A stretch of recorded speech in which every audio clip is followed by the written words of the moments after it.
우리는 사무엘서의 마지막 에피소드를 보고 있습니다. 하나님은 하나님의 은혜로 강성해지자 다윗이 많이 교만해졌을 때, 그때 하나님은 다윗의 죄를 드러내셨습니다. 또한 그 죄는 백성들의 이 어리석은 모습도 타락상도 여전히 함께 있는 것이었습니다. 그 이스라엘 백성들의 타락상을 다윗의 올바르지 못한 통치에 하나님이 원인을 두신 것이죠. 그래서 결국 백성들을 향한 하나님의 징계를 바라보면서 다윗은 하나님이 원하셨던 대로, 의도하셨던 대로 회개했습니다. 그래서 어느 단계까지 갔냐면 백성들이 겪는 이 고통을 이제 자기에게 돌려달라고 하는, 그렇게 그 고통을 자신이 감수하려고 하는 고백의 기도까지 할 수 있도록 하나님이 기회를 주셨고, 그런 기도를 드렸을 때 하나님이 그런 다윗의 기도를 기쁘게 받으셨습니다. 여러분, 이게 신앙의 원리입니다.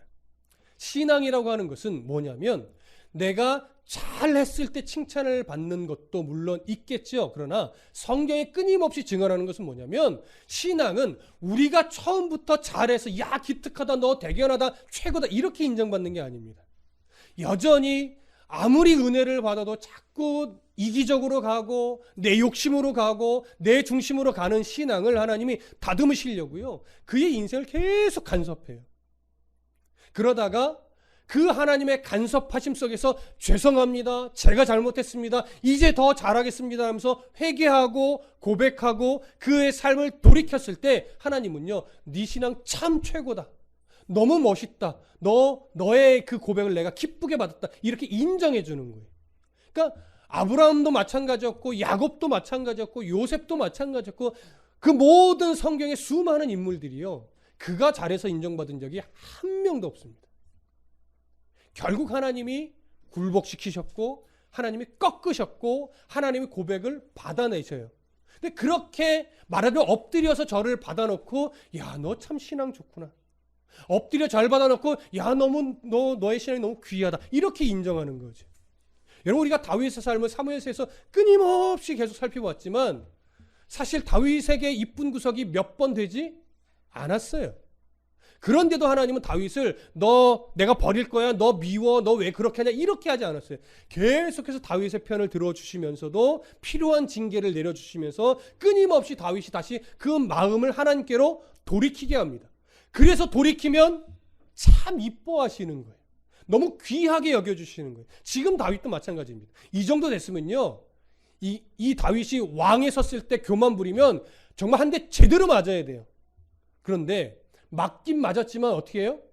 그 신앙을 귀하게 또 받으셔요. 하나님이 잘하는 신앙만 귀하다고 인정하셨으면 오늘 이 자리에 우리가 앉아서 이렇게 예배할 수가 없습니다. 그런데 그 어떤 모양새의 신앙이든 하나님 앞에 엎드리기만 하면 그 엎드리는 신앙을 하나님 무조건 귀하게 보셔요. 하나님 한 번도요, 기회를 안 주시는 적이 없어요. 성경에서 단호하게 내가 너를 미워한다, 진노한다, 버린다 라고 말씀하시잖아요, 곳곳에. 근데 실제로 하나님은요, 죄송합니다, 이렇게 말하면 좀 웃기지만 하나님은 거짓말쟁이일 때가 참 많아요. 그러니까 본심이 아닌 거예요.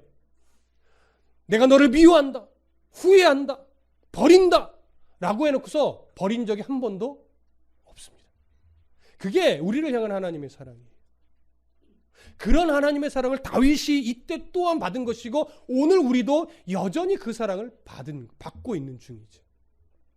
그렇게 다윗이 하나님의 의도대로 간섭하심 속에서 그의 신앙을 고백하고 회개하고 백성들의 잘못을 내게 돌리시옵소서라고 고백하니까 또 그 모습을 하나님이 이쁘게 보시고 그리고 그 고백을 인정하시고 그러면서 이제 그 징계를 거두시기 위해서, 사실은요, 이따 말씀드렸지만 이미 징계를 거두셨고 거두시기로 작정했지요.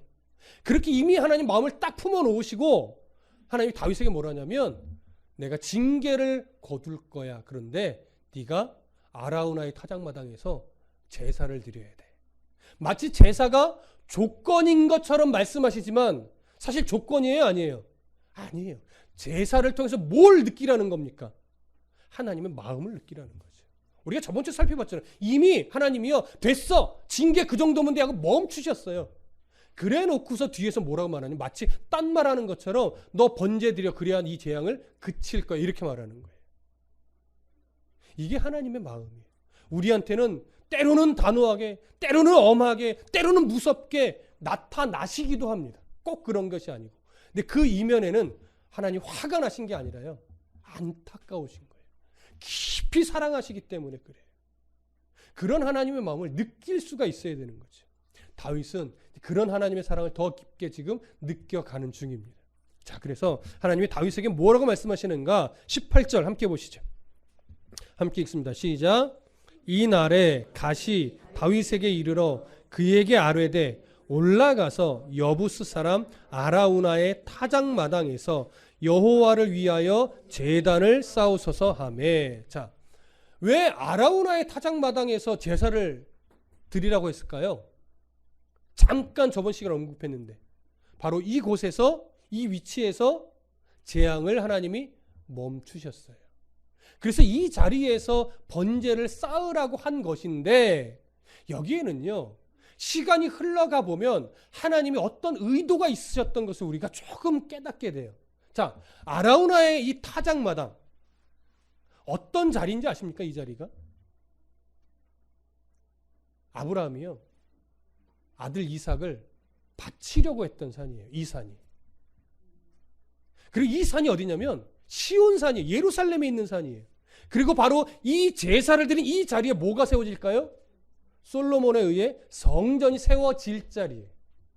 그러니까 묘하게 이게 우연의 일치라고 보기는 너무나 신앙적으로 귀한 자리가 되는 거죠. 그래서 하나님이 나름 이때 어떤 의도를 갖고 계시지 않았을까, 좀 멀리 보시고 그런 우리가 이해를 좀 가질 수 있습니다. 자, 이 자리가 누구의 타작마당이라고 하냐면 아라우나라고 하는 인물의 타작마당이라고 합니다. 그러니까 소유주가 누구예요? 현재 아라우나예요. 근데 아라우나는 유대인일까요? 이방인일까요? 이방인입니다. 그러니까 예루살렘에 여전히 거주하고 있던 여부스 족속의 후손으로서 이방인이에요. 그렇다면 사실은 진멸되고 쫓아버려야 될 대상이에요. 이방인으로서. 다윗 시대 이미 사실 기브온 족속들이나 여러 다른 대부분의 이방 족속들이 많이 쫓겨갔습니다. 자, 그런데 오늘 성경에 등장하는 이 아라우나는요, 다윗을 경외하듯 맞이하기도 했지만 하나님께서 이 자리에서 번제를 받기 원하신다는 이야기를 들을 때 아주 적극적으로 모든 것을 다 바치려고 해요. 하나님께, 다윗의 하나님께 제사를 드리려고 하는데요, 뭐가 아깝겠습니까 하면서 이 타작마당 자체를 다 드리고 제물도 드리고 제사에 필요한 다른 도구들도 다 제공하려고 해요. 무상으로. 자, 이런 걸 볼 때 학자들은 대부분 이 아라우나를 개종한 인물로 봅니다. 유대교로 개종한. 그래서 이스라엘 공동체 안으로 들어와서 귀한 신앙을 가지고 이스라엘과 함께 삶을 살았던 그러한 인물로 보는데, 굳이 이걸 틀렸다고 볼 필요는 굳이 없을 것 같습니다. 그래서 그렇게 이방인의 소유였지만 그가 개종하고 하나님 믿는 사람이 됐고, 그 사람에 의해서 바로 이곳에서 이제 번제가 드려지고 앞으로 이곳에 성전이 세워질 장소인데, 아라우나가 내가 다 제공하겠습니다라고 할 때 다윗은 그것을 무상으로 제공받지 않습니다. 자, 어떻게 내용이 연결되는가 한번 보시죠. 19절부터 23절까지 함께 읽겠습니다. 시작. 다윗이 여호와께서 명령하신 바 갓의 말대로 올라가니라. 아라우나가 바라보다가 왕과 그의 부하들이 자기를 향하여 건너옴을 보고 나가서 왕 앞에서 얼굴을 땅에 대고 절하며 이르되 어찌하여 내 주 왕께서 종에게 임하시나이까 하니, 다윗이 이르되 네게서 타작마당을 사서 여호와께 제단을 쌓아 백성에게 드리는 내리는 재앙을 그치게 하려 함이라 하는지라. 아라우나가 다윗에게 아뢰되 원하건대 내 주 왕은 좋게 여기시는 대로 취하여 드리소서. 번제야 대하여는 소가 있고 뗄 나무에 대하여는 마당지라는 도구와 소의 멍에가 있나이다. 왕이여 아라우나가 이것을 다 왕께 드리나이다 하고 또 왕께 아뢰되 왕의 하나님 여호와께서 왕을 기쁘게 받으시기를 원하나이다. 자, 우선 아라우나의 이야기를 조금 더 보면 아라우나는 왕께 모든 것을 다 제공하겠다라고 고백을 하는데, 여러분 이때가 시기적으로 어느 정도의 시기일까요? 병행구절인 역대기를 보면 이때 아라우나가 무엇을 하던 중이라고 말하냐면 밀을 타작하는 중에 다윗 왕의 방문을 맞았다, 이렇게 기록을 해요. 그렇다면 태양력, 오늘날의 달력으로 보면 이때가 4월 말경, 5월 말에서 6월 초, 이 정도 경우로 봅니다.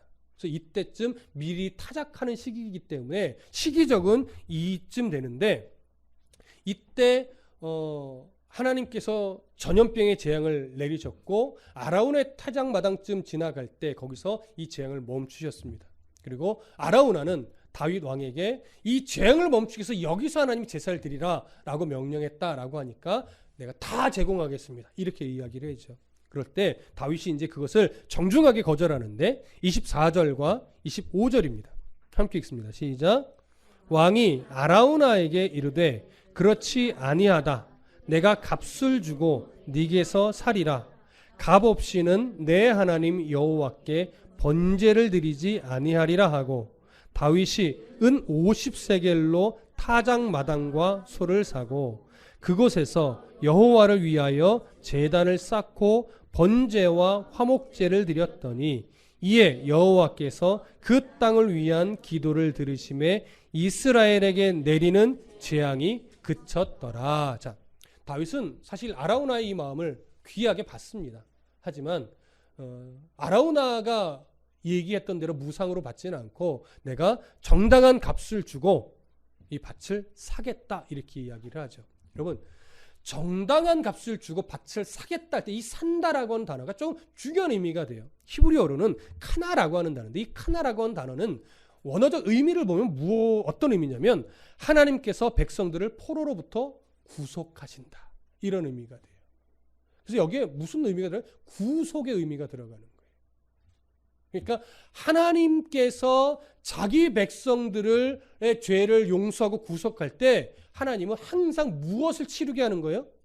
네, 제사를 통해서 대속, 구속의 의미를 그 안에 계속 집어넣으시는 거예요. 여러분, 왜 대속의 의미를 계속 집어넣을까요? 무엇을 바라보게 하는 걸까요? 우리의 죄를 위해 대속하여 죽으실 예수 그리스도를 계속 바라보게 하는 거예요.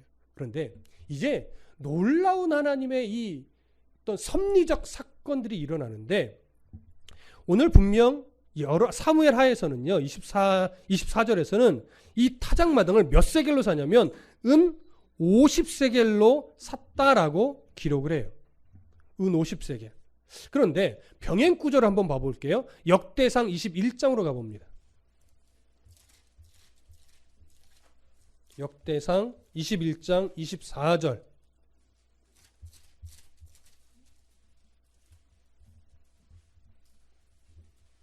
역대상 21장 24절과 25절을 한번 보겠습니다.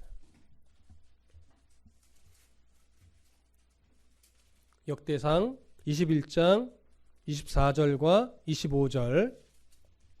자, 함께 읽습니다. 자, 시작.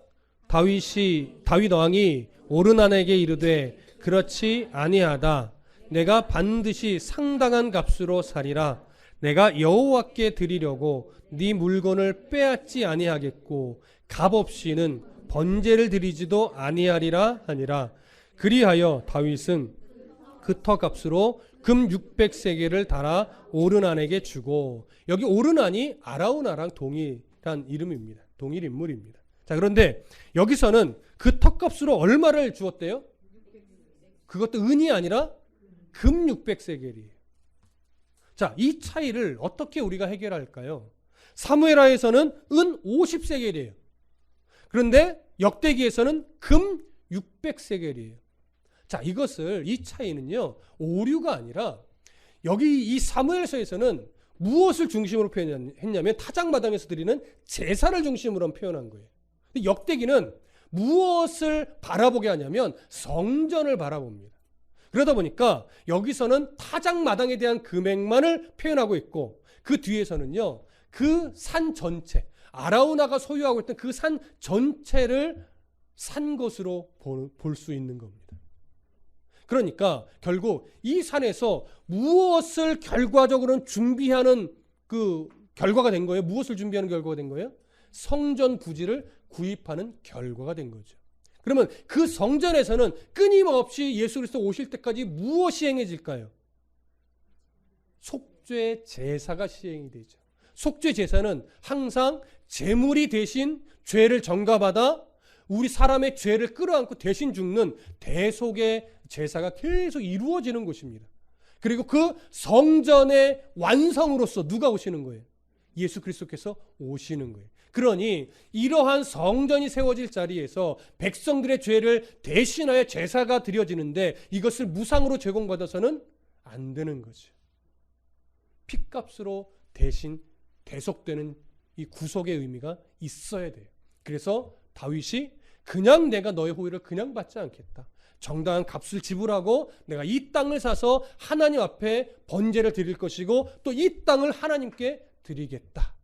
이런 마음을 푼 거죠. 다윗이 이 땅을 살 때 성전을 짓겠다라고 이미 결심하고 산 것인지 거기까지는 미처 생각하지 못했지만 나중에 보니까 이 자리가 가장 좋은 자리가 된 것인지는 정확하게 알 수는 없습니다.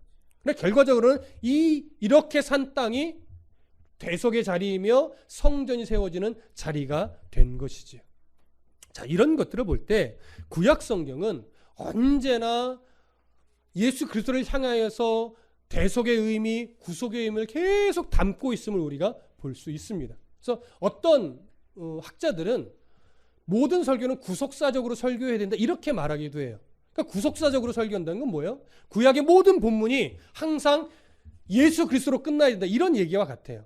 그러나 저는 그 말에 사실 동의를 하면서도 모든 본문이 그렇게 설교되기는 어렵다. 이쪽에 조금 가깝습니다. 왜냐하면 당연히 구약 성경은 오실 메시아 예수 그리스도를 바라보고 나아가기 때문에 대부분의 본문에서는 예수 그리스도로 연결되는 게 맞습니다. 그러나 어떤 본문에서는 하나님께서 다른 의도를 가지고 우리에게 주는 교훈이 있기 때문에 그렇게 구석구석 들어가 보면 구속사적으로 가지 못할 본문도 있기는 해요. 하지만 구약 성경은 어디를 늘 향해 있다고요? 오실 메시아 예수 그리스도를 향해 있어요. 그렇기 때문에 이런 본문에서도 항상 우리는 뭘 바라보냐면 하나님께서 이미도 작정하시고 우리를 구원하기 위해 이 땅에 보내신 예수 그리스도를 여기에 다 투영시켜 놓으셨음을 우리가 볼 수 있어요. 그래서 오늘 본문에 등장하는 이 사건은 우리의 구속에 있어서도 너무나 중요한 사건인 거예요. 그래서 예수 그리스도를 상징하는 그 성전이 세워질 자리가 이렇게 마련되고 준비되어졌구나 이런 이해를 갖게 되죠.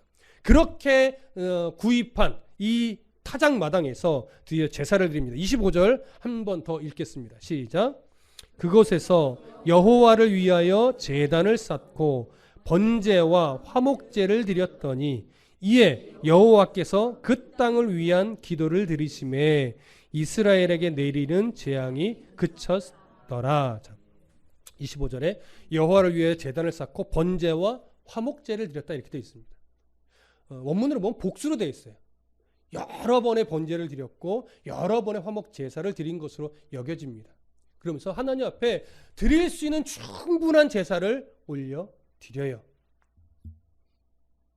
자, 그리고 나서 제사를 하나님 앞에 충분하게 다 드리고 나서 오늘 그 제사를 통해서 하나님께 드리는 그 땅을 위한 기도를 하나님이 들으셨대요. 아까도 언급했지만 이미 하나님이 재앙을 그치기로 작정하셨고 그 작정하심을 무엇을 통해서 확증하려고 한 거예요? 다윗을 통해 드리는 제사를 통해서 확증하시기로 하나님이 인도하신 거죠. 그렇게 제사를 드렸더니 그 제사를 기쁘게 받으시고 이스라엘에 내리는 재앙이 그쳤더라 이렇게 되어 있습니다.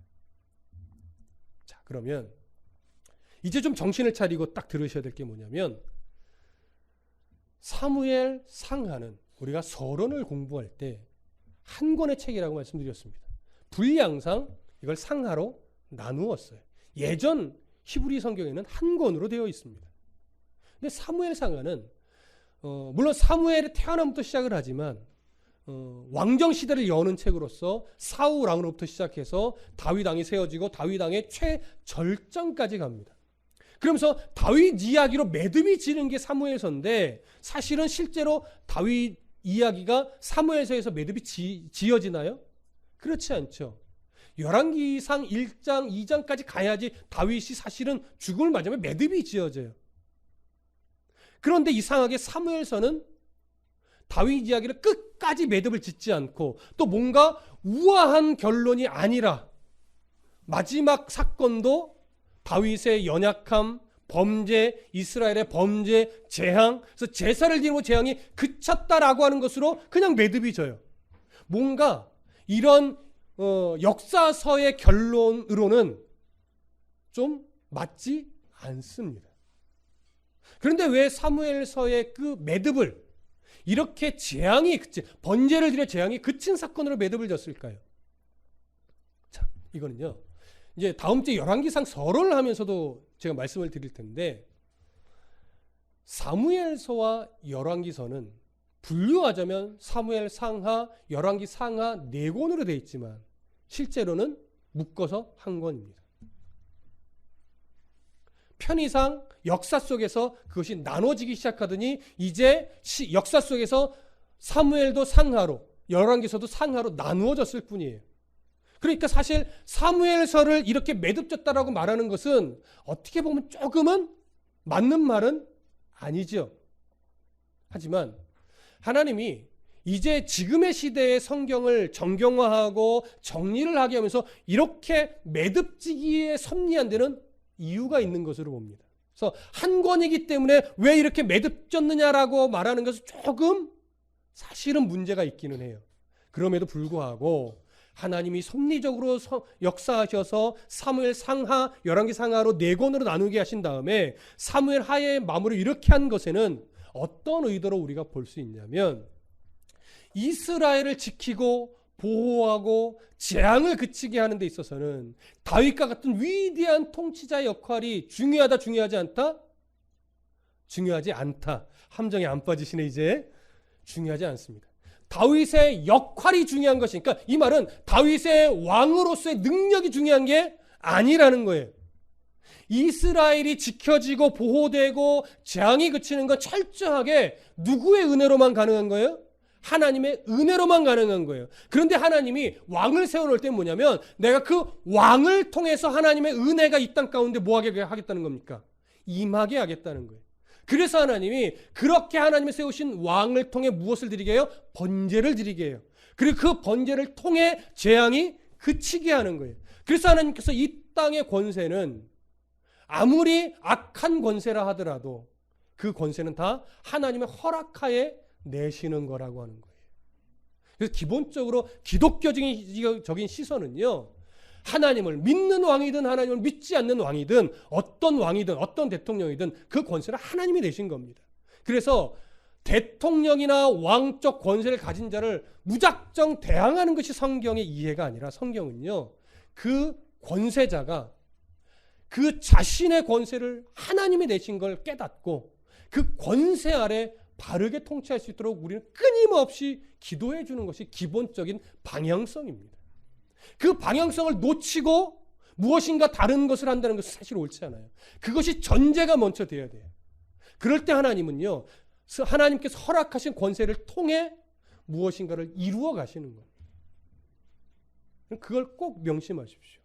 그래서 여기서 다윗 이야기가 사무엘서로 매듭지는 이 장에서 하나님이 다윗의 멋진 모습으로 매듭짓지 않고 다윗의 회개와 다윗의 번제를 통해 재앙이 그치는 것으로 매듭이 지은 것은 결국 모든 나라 모든 권세는 하나님의 권세 아래 있고 아무리 이 세상 권세를 최고로 가지고 있다고 해도 그 권세가 하나님 앞에 굴복되어질 때 그 권세가 진짜 권세라고 하는 것을 보여주는 겁니다. 그럴 때 이 땅에 진정한 평화 또 평안이 내리는 것이죠. 교회도 마찬가지입니다. 교회를 이끌어가는 모든 주도권은 여러분 목사에게 있는 게 아닙니다. 하나님의 은혜 아래 있는 겁니다. 그래서 목사가 주도해 나간다는 것은 어떤 개념이냐면 하나님이 어떤 마음이고 어떤 뜻인지를 늘 무릎 꿇고 말씀 안에 발견해서 그렇게 깨닫게 된 하나님의 은혜에 목회자가 순종하여 교회의 방향성을 계속 가지고 가는 거예요. 그럴 때 교회가 건강해지는 겁니다. 여러분 늘 새해 되면 가끔 말씀을 드리지만 우리 교회는 뭐가 없어요? 연간 계획이 없어요. 게을러서 없는 게 아닙니다. 짤려 그러면 짭니다. 여러분 아시다시피 안용주 전도사한테요. 계획서 하나 세워오세요 하면요. 정말 잘 짜와요. 근데 제가 그걸 못하게 해요. 왜냐하면 계획이 필요 없다가 아니라 사람이요. 계획을 세우기 시작하면요. 하나님보다 앞서갈 때가 참 많습니다. 이건 기독교적인 시각에서 말씀을 드리는 거예요. 사람이 계획성이 없어야 돼. 이 얘기를 절대 드리는 게 아닙니다. 다들 그러니까 계획이 없는 교회는 아니에요. 그런데 몇 개년 계획 세워놓고 하나님의 뜻과 상관없이 목사의 비전이 교회의 비전이 되는 경우가 있어요. 그걸 조심하려고 하는 거예요. 여러분 교회는 목사의 비전으로 가서는 절대 안 됩니다. 하나님이 그 교회에 어떠한 마음을 주신가를 늘 찾아야 돼요. 그래서 그것이 발견되어질 때 그것이 어떤 방향성이 설정이 되는 겁니다. 그걸 가지고 한 걸음씩 나가는 거예요. 그러면 교회가 건강하게 갈 수 있어요. 근데 그것이 무시되고 마치 목사의 비전이 교회의 비전인 것처럼 꾸며지면서 목사가 이루고 싶은 것이 마치 하나님의 뜻인 양 포장이 되어지기 시작하면 하나님이 세우시는 교회가 아니라 자칫 목사가 세우는 교회가 될 경우가 참 많다라고 하는 거예요. 그런데 놀랍게 그런 경우를 좀 봐요. 그래서 야, 저 교회는 하나님이 세워가시는 교회인가 목사가 세워가는 교회인가 이게 헷갈릴 때가 있어요. 그래서 그런 방향으로 우리 교회는 연간 계획은 세우지 않겠다가 아니라 지향하겠다라고 하는 거예요. 연간 계획보다는 그 해마다 말씀 가운데 주신 그 하나님의 은혜를 따라서 올해는 이런 쪽에 좀 포커스를 맞추는 것이 하나님의 마음에 합하겠구나 이렇게 발견되질 때 한 걸음씩 그렇게 가는 걸 저희는 지향하는 겁니다. 옳다라기보다 그걸 지향하는 거예요. 그래야 교회가 목사의 교회가 아니라 하나님이 세우시는 교회가 될 수 있겠다. 이렇게 아직까지는 판단을 하기 때문에 다윗이 끊임없이 하나님이 계속 보여주시는 것이 뭡니까? 내가 세운 왕이고 너의 통치가 누구 아래에 있어야 된다? 하나님 아래에 있어야 된다. 근데 다윗의 통치가 자꾸 하나님 위로 올라가려고 하니까 하나님이 어떻게 해요? 그것을 누르시는 거죠. 막는 거죠. 그것이 우리가 어디서 여실하게 드러나요? 성전 짓고 싶다고 할 때도 여실하게 드러나잖아요. 다윗이 하나님 앞에 자기가 다윗 멋진 궁에 살면서 하나님 앞에 너무 죄송스러워졌어요. 하나님 앞에 하나님의 성전은 아직도 천막 성전인데 내 궁이 이렇게 백향목으로 멋들어지게 웅장하게 지어졌으니 참 부끄러워요. 그래서 나단 선지자를 불러서 나단 선지자 내가 하나님 앞에 참 부끄럽습니다. 나의 집은 이렇게 의리 번쩍한데 하나님의 성전이 아직도 천막이라니 이 하나님의 전을 백향목으로 의리의리하게 지어드리고 싶습니다. 그랬더니 나단 선지자는 처음에 박수를 쳤지만 하나님이 나단 선지자에게 뭐라고 말합니까? 다윗이 지금 교만 떤다. 지가 이제 좀 권세가 있고 힘이 생기니까 나한테 뭔가 해준단다. 그래서 이야기해라. 그래서 전달한 내용이 뭡니까? 다윗아, 너는 나를 위해 뭔가 해줄 수 있는 존재가 아니다라고 하는 거죠. 내가 너를 위해 해줄 것만 있고 너의 왕위를 내가 견고하게 해줄 것이다. 그러니 이제 너는 그 교만 때문에 너 때에는 성전을 지을 수 없다. 너의 후대 때 내가 성전을 짓게 하겠다. 그래서 그러나 내가 너를 위해 네가 교만하지 않도록 사람의 매와 인생의 채찍을 들면서 너와 늘 함께 하겠지만 사울을 버렸던 것처럼 너는 버리지 않겠다. 이런 놀라운 약속을 해주시죠. 여러분, 우리가 가끔 착각하는 게 뭡니까? 우리가 하나님을 위해서 뭔가 해드려야 되겠다. 이런 착각을 할 때가 있어요. 특히 하나님이 교회 건물을 멋지게 건축하면 하나님이 기뻐하시겠지. 이런 착각을 합니다. 이런 하나님은요. 멋진 성전이 필요하신 분이 아니에요. 성전은 어느 때 지어지는 거냐면 하나님이 짓게 해 주실 때. 그래서 성전이 교회의 목표가 될 수 없어요. 몇 년 후에는 성전을 지읍시다. 이건 우리의 목표가 될 수는 없어요. 몇 년 후쯤 하나님이 짓게 하시면 짓죠. 이거는 말이 되죠. 무슨 말씀 이해되십니까? 사람의 목표와 사람의 계획이 하나님의 뜻처럼 포장이 되지 않고 하나님의 뜻과 비전을 깨달아 알아서 그 보여주신 만큼 한 걸음씩 갈 때 교회가 건강해지는 겁니다. 다윗이 그것을 배워갔던 것처럼 우리도 앞으로 하나님이 보여주시는 만큼만 교회의 한 걸음이 그렇게 가려고 더 몸부림칠 것이고, 여러분들의 인생도 하나님이 보여주신 그 걸음걸이만큼만 그 보폭을 가져서 한 걸음씩 가시길 바랍니다. 너무 거창한 계획 세우지 마십시오. 하나님은 거창한 여러분들의 포부보다는 죄성 많은 나의 죄를 누르면서 조금 더 하나님의 뜻에 가깝게 하루하루 인생을 바르게 살려고 몸부림치는 것, 그 한 몸부림을 더 기뻐하십니다. 그런 은혜가 저와 여러분의 삶 가운데 또 우리 교회 가운데 가득하기를 간절히 소망하고 축복합니다.